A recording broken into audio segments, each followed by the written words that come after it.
So yeah, imagine whenever I first opened, it was 1 to 5, so you do all this investment, and then you can only operate 4 hours a day, a bar until 5 p.m. Well, listen, Spanish people don't go to dinner until 10 p.m. It was tough, man. And at that point, prices had dropped so much that I said, you know, I just felt like it was an opportunity.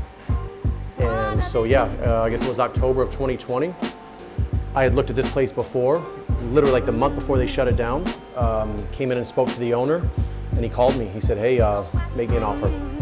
And I did. I came out here in 2016. I went to a wedding in Amsterdam. Went to Croatia after, and my final stop was here. And it's pretty much a common theme here. You'll talk to a lot of people like me. I was here 3 days and fell in love with the city. There was something about Barcelona that I'd never felt before. I'd never been to a city and was like, I want to live here.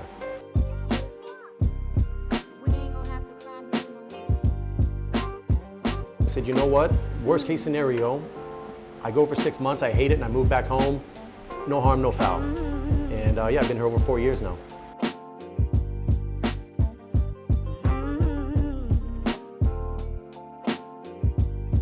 I had zero experience. I'd never worked in a bar or restaurant. I'd never invested, owned, and it was a lot more work than I thought. I give a lot more credit to service industry now for what it takes to actually operate one of these venues, for sure. Good accent, horrible grammar. I could communicate, but more than anything, I was getting myself in trouble here. You know, I'd start a conversation because I had a good accent, they would just start to spin. I was like, man, I don't know what this guy's telling me right now. So no, I went and studied 7, 8 months, went to a school and got fluent. If you see in the front area, we kind of have more of the more muted colors, more neutral. That's more like the Texas, whereas you get back here and it's more, we have the astronauts, the mapping. Depending on the time of year, how busy we're getting, obviously bars, it's a high turnover rate. We just lost 2 really good employees, still part of the family, still in here. They're probably in here more now that they don't work here, which is great. That's, to me, is kind of a sign of success that they still feel at home here. I'd say right now I have 9 full-time employees and then 2 or 3 part-time, depending on you know, our busy nights like Fridays, Saturdays. We try to get an extra hand or 2 in. The nickname for Houston is Space City. But being from Texas, being in Spain, anytime somebody hears Texas, you know, they picture cowboys and cactus and desert. Houston's not that at all, but I kind of played into the stereotype of what it was to be Texas.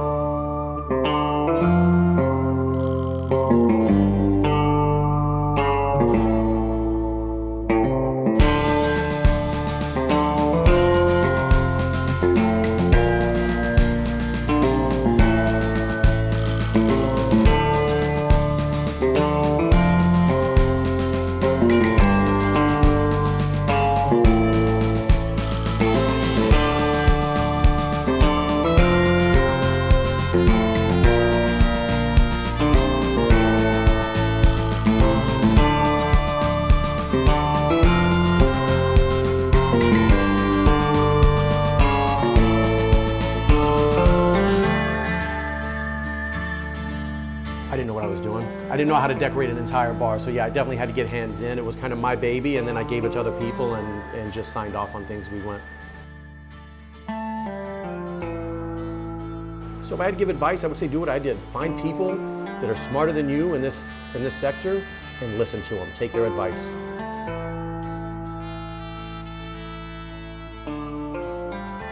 There were nights that I'd be here till 4 in the morning shutting down, getting cleaned up, counting the money. And I'd have to be here at 8 a.m. to meet a construction guy. There's a delivery at 10. I've got an admin meeting at 1 p.m. It is the most time-consuming thing I've ever done. You don't realize how many moving parts there are between social media, you know, receiving stock, prep work for kitchen, prep work for the bar. Drinking age here is 18, so I'd say we get a lot of students. The old bar here was Limehouse, and they had a big student following, and that's kind of followed us as well. But depending on the night, because we have a lot of different nights, we have comedy events, we have silent disco. Last night we did a master class. which was, an older group. So I'd say our demographics probably 18 to 35.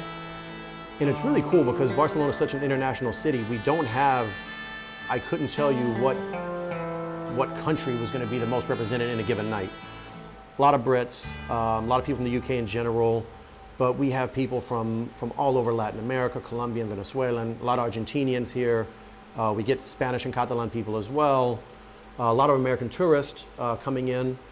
So it's really interesting because you'll hear 6, 7 different languages being spoken as you walk through, which is a beautiful thing.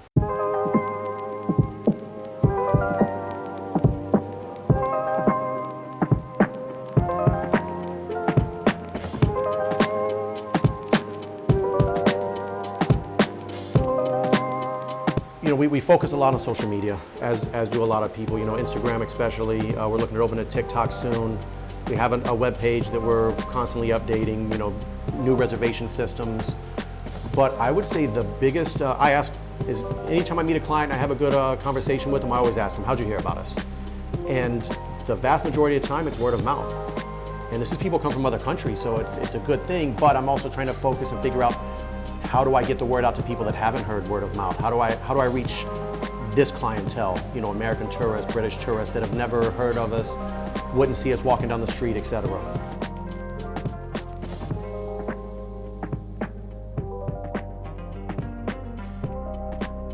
I felt like bars were boring here. You sat down, everybody just sits down at a table and they talk, and there's nothing really going on to focus on outside of the conversation. And I try to create something creative, fun. Like I said, we're constantly having events. We have events nearly every night. I think finding a good team. If you can do that, because so many of the things that I guarantee you my manager would tell you were the big issues aren't an issue for me because I don't have to handle it. I found some great guys and ladies that take care of all those things for me. So I think by putting that team into place and giving them the power and the confidence to make those decisions has taken those things off my plate.